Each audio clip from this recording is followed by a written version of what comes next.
ایک پرسکون شام تھی۔ چھوٹی شانزے اپنے دادا جان کے ساتھ باغ میں بیٹھی تھی۔ شانزے نے تجسس سے کہا، دادا جان، چاند ہر روز کیوں بدلتا ہے؟ کبھی چھوٹا، کبھی آدھا اور کبھی گول ہوتا ہے۔ دادا نے مسکرا کر کہا، بیٹا، یہ اللہ تعالیٰ کی نشانیوں میں سے ایک ہے۔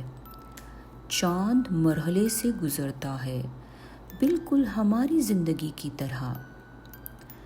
اللہ تعالیٰ اپنی کتاب قرآن میں سورہ یاسین آیت نمبر 39 میں فرماتا ہے کہ اور چاند کے لیے ہم نے منزلیں مقرر کی ہیں، یہاں تک کہ وہ کھجور کی پرانی شاخ کی طرح لوٹ آئے۔ دادا جان نے آسمان کی طرف اشارے کرتے ہوئے شانزے کو دکھایا۔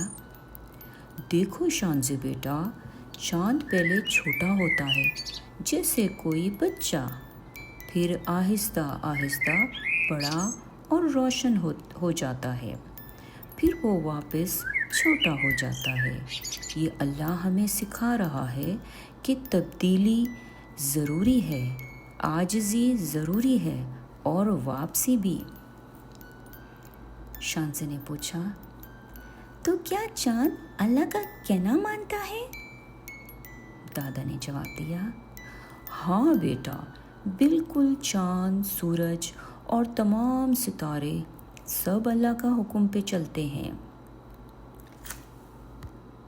صبح کا وقت تھا اور شانزے دادا جان کے ساتھ باہر باغیچے میں بیٹھی ہوئی تھی۔ سورج طلوع ہو رہا تھا اور شانزے بہت حیرت سے سورج کو دیکھ رہی تھی۔ دادا جان نے کہا، سورج کبھی دیر نہیں کرتا، وہ ہمیشہ وقت پر نکلتا ہے۔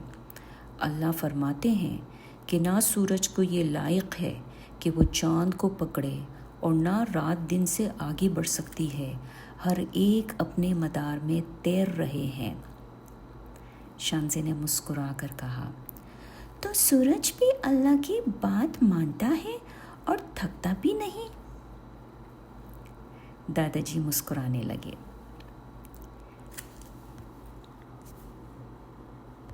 رات کا وقت تھا، آسمان پہ چمکتے ستارے شانزے اور دادا کو بہت ہی محسوس کر رہے تھے۔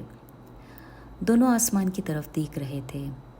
دادا جان نے کہا، بیٹا شانزے، چاند ہمیں سکھاتا ہے کہ ہم بڑھیں، چمکیں اور پھر واپس لوٹیں، اور سورج ہمیں سکھاتا ہے کہ ہم مقصد کے ساتھ چلیں بغیر تھکے۔ شانزے نے پیار سے کہا، دادا جان، میں بھی چاند اور سورج جیسی بننا چاہتی ہوں۔ دادا نے کہا، انشاءاللہ۔